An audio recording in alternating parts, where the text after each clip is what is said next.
and that at the age of 16 realized each of them pertained to the 7 deadly sins. Number 1, pride.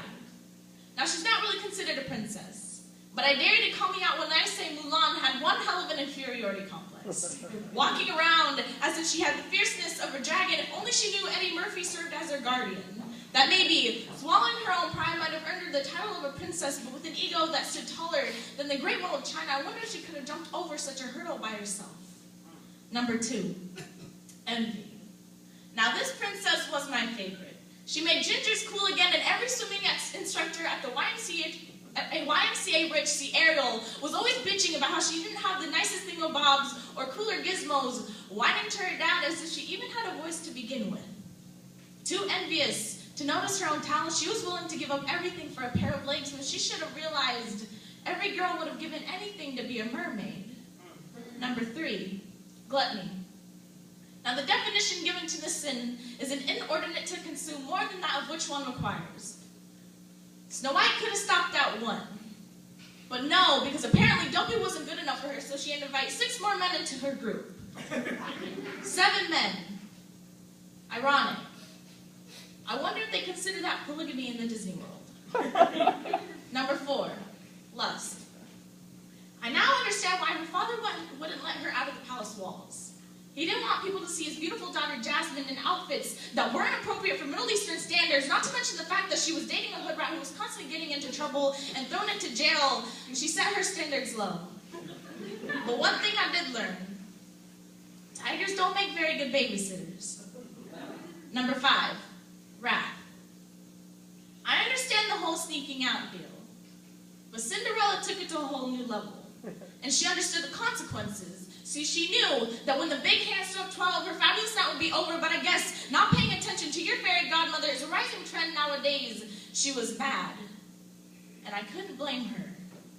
With a stepmom that was both mean and ugly, I would have retaliated too, but I wish I could have given her advice when it came to men. I would have told her that any man who had to run around with a glass slipper because he doesn't remember faces well is someone you shouldn't fall in love with. Number 6, greed. It never seemed like Belle understood the word no. And maybe it was because she was French. Either way, I always noticed how she wanted more than what she was given. Prettier roses, bigger ensembles to properly entertain guests, and a nicer mansion so she could feel less human and less prisoner. Oh, got it. this is a poem I've been doing for fucking years, so shit.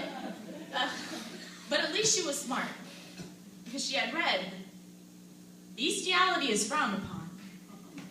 Number 7, sloth. Aurora never had to raise a finger. Had her 3 fairies, 2 real parents, and an abundance of furry creatures to do all her work for her. I always felt bad for the animals.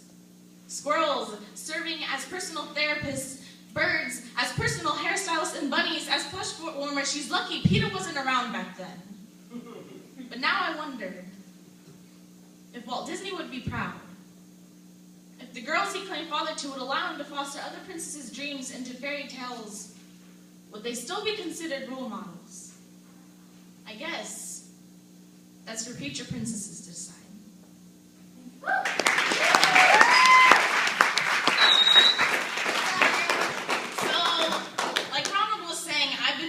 A lot of my poems, and actually tonight I'm going to read at least 3 of them that nobody's actually ever heard.